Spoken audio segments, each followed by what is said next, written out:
매일 성경 묵상을 돕는 해설 가이드입니다. 안녕하세요, 묵상 코치입니다. 함께 읽고 나눌 말씀은 사무엘상 11장 1절에서 15절까지 말씀입니다.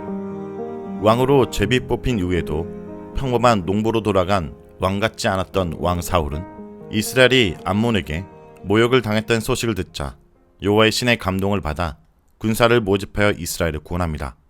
그리고 길갈에서 나라를 새롭게 한 이후 이제 사울을 반대했던 무리마저 그를 인정하기 시작합니다. 1절에서 8절에 읽겠습니다.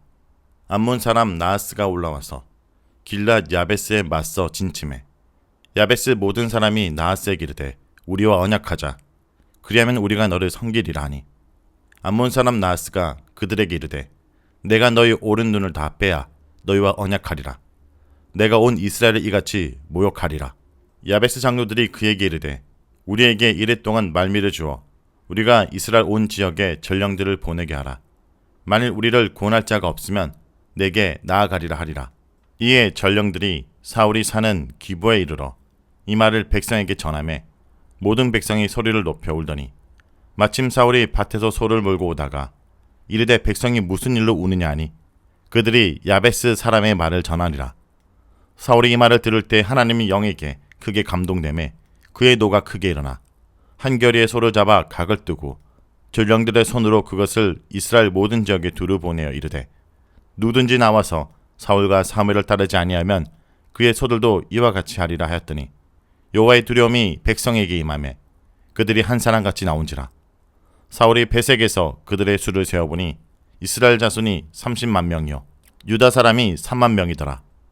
사울이 왕이 된 지 얼마 되지 않은 시기로 아직 사람들이 사울을 왕으로 완전히 받아들이지 못하고 있을 때 암몬 사람 나하스가 길랏 야베스로 올라와 전쟁을 하려고 했습니다.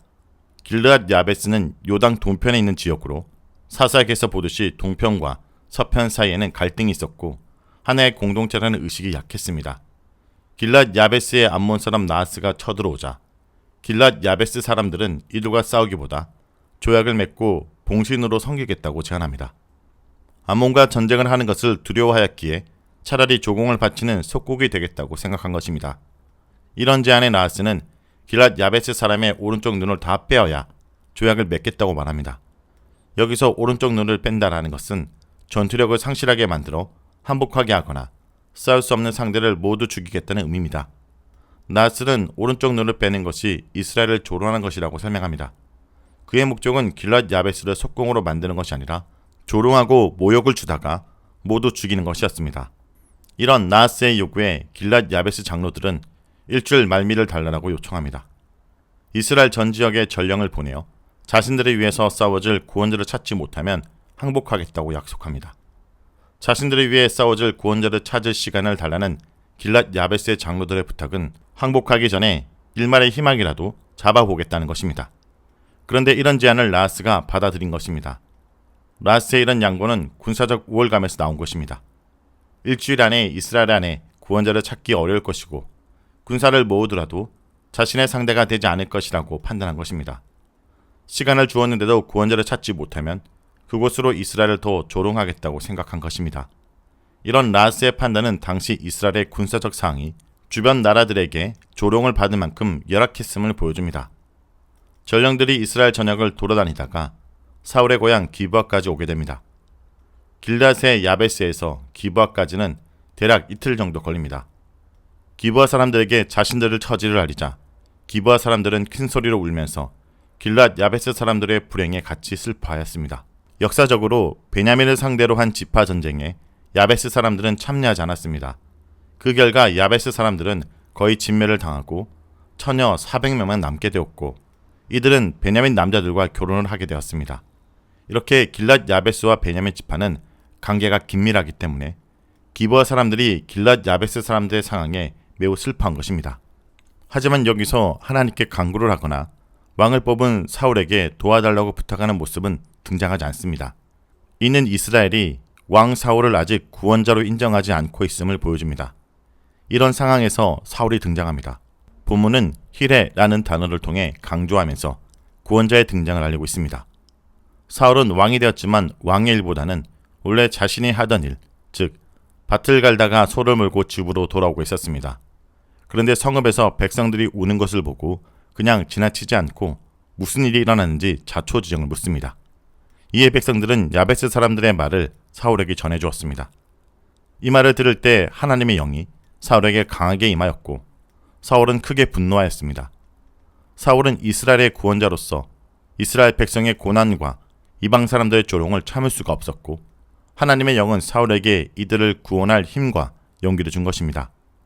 사울은 하나님의 영을 받은 사사들이 여러 방법으로 이스라엘 백성을 소집한 것처럼 한결이, 즉 2마리의 소를 잡고 각을 떠서 온 이스라엘 전역에 보내며 자신과 사무엘을 따라 전쟁에 참여할 것을 명령합니다. 이렇게 하나님의 영을 받고 백성들을 소집하는 것은 여호와의 전쟁의 패턴입니다. 이 부분에서 사울은 사사들과 비슷한 점과 다른 점을 보입니다. 사사들은 나팔을 불거나 사람들을 보내 백성들을 소집하였지만 강제적이진 않았습니다. 그렇기 때문에 사사기 전쟁에서 전체 지파가 참여한 경우는 없고 가장 많은 지파가 참여한 드보라 전쟁도 참여 지파의 수가 6지파였습니다. 하지만 이스라엘 전체의 왕인 사울은 이스라엘 전체 지역에 전령을 보내면서 강제적인 소집 명령을 내립니다. 만일 이 소집에 응하지 않으면 그들의 소도 전령들이 들고 간 소의 조각처럼 될 것이라고 강제적으로 협박한 것입니다. 그리고 이 말을 들은 백성들의 마음에 하나님께서 공포심을 심어주었습니다. 하나님께서 사울의 말에 권위를 부여해 주신 것입니다. 그 결과 이스라엘 사람들이 한 마음으로 전쟁을 하기 위해 모였는데 그 숫자가 33만 명이었습니다. 여기서 백성이 울고 하나님 영이 임하고 백성들을 부르는 등 사울이 구원자로 나서는 상황은 사사들이 위기의 구원자로 등장하는 것과 비슷한 모습입니다. 다음은 9절에서 15절 읽겠습니다. 무리가 모든 전령들에게 이르되 너희는 길랏 야베스 사람에게 이같이 이르기를 내일 해가 더울 때 너희가 구원을 받으리라 하라. 전령들이 돌아가서 야베스 사람들에게 전하매 그들이 기뻐하니라. 야베스 사람들이 이에 이르되 우리가 내일 너희에게 나아가리니 너희 생각에 좋을 대로 우리에게 다 행하라 하니라. 이튿날 사울이 백성을 3대로 나누고 새벽에 적진 가운데로 들어가서 날이 더울 때까지 암몬 사람들을 치매 남은 자가 다 흩어져서 둘도 함께한 자가 없었더라. 백성이 사무엘에게 이르되 사울이 어찌 우리를 다스리겠냐 한 자가 누구니까? 그들을 끌어내소서. 우리가 죽이겠나이다. 사울이 이르되 이날에는 사람을 죽이지 못하리니 여호와께서 오늘 이스라엘 중에 구원을 베푸셨음이니라. 사무엘이 백성에게 이르되 오라 우리가 길갈로 가서 나라를 새롭게 하자. 모든 백성이 길갈로 가서 거기서 여호와 앞에서 사울을 왕으로 삼고 길갈에서 여호와 앞에 화목제를 드리고 사울과 이스라엘 모든 사람이 거기서 크게 기뻐하니라. 사울의 부름을 받고 모인 군대는 길랏 야베스에서 온 전령들에게 내일 한낮에 길랏 야베스가 구원을 받을 것이라고 전하라고 말해줍니다. 그들의 구원 요청에 구원자가 일어났고 그가 길랏 야베스를 구원할 것이라고 말입니다. 그리고 이 전가를 받은 길랏 야베스 사람들은 매우 기뻐하였습니다. 길랏 야베스 사람들이 혹시나 하고 희망을 가졌던 일, 그리고 암몬 사람들이 불가능할 것이라고 여겼던 구원자가 정말로 일어난 것입니다. 전령의 말을 들은 길랏 야베스 사람들은 암몬 사람들에게 전가를 보내어 내일 너에게 나가겠다 말합니다. 여기서 나간다라는 것은 이중적 의미가 지니는데 암몬 사람들이 듣기에는 3절처럼 항복하러 나간다는 의미로 들릴 것입니다. 당신들 눈에 좋은 대로 해라는 말을 통해 자신들이 항복하는 것이라는 의미를 더욱 강화시킨 것입니다. 즉 길랏 야베스 사람들은 구원자와 그의 군대가 올 것이라는 말을 들은 후 적이 방심하기 위해 구원자를 찾지 못해 결국 항복할 수밖에 없는 것처럼 말합니다. 하지만 실제로 내일 나가는 것은 오히려 암몬을 치기 위해 나가는 것입니다. 다음날 새벽에 세 부대로 나눈 사울 군대가 암몬 진영 한가운데로 들어가 암몬 사람들을 쳤습니다. 그 결과 사울 군대는 장담대로 뜨거운 한낮이 되기까지 암몬 군대를 산산이 흩어지게 만들었습니다. 사무엘서의 본문은 둘도 함께하는 자가 없을 만큼 완전히 흩어졌다고 말하고 있습니다. 이를 보면 하나님의 백성이 일하는 방식은 단 하나입니다. 바로 하나님의 영을 받고 그의 도우심을 받는 것입니다. 전력이 약하고 조롱을 당하더라도 하나님께서 함께하시고 도와주시면 어떤 권력도 무력하게 무너질 수밖에 없습니다. 여기서 사울은 사무엘서의 중요 주제인 하나인 전쟁은 하나님의 손에 있다는 것을 매우 잘 보여주고 있습니다. 사울이 전쟁에서 이겨 이스라엘을 구원한 것을 본 백성들은 사울을 확실한 왕으로 여기면서 사울을 반대한 자들을 죽이겠다 나섭니다. 이런 모습은 사울에 대한 백성들의 지지가 얼마나 큰지 보여줍니다. 하지만 사울은 여호와께서 구원을 베푸신 이 좋은 날 사람을 죽여서는 안 된다고 말하는데 이것은 두 가지 의미입니다. 하나는 기쁜 날, 슬픈 일을 만들지 말자라는 것이고 또 하나는 구원을 온전히 하나님의 역사로 돌린다는 것입니다.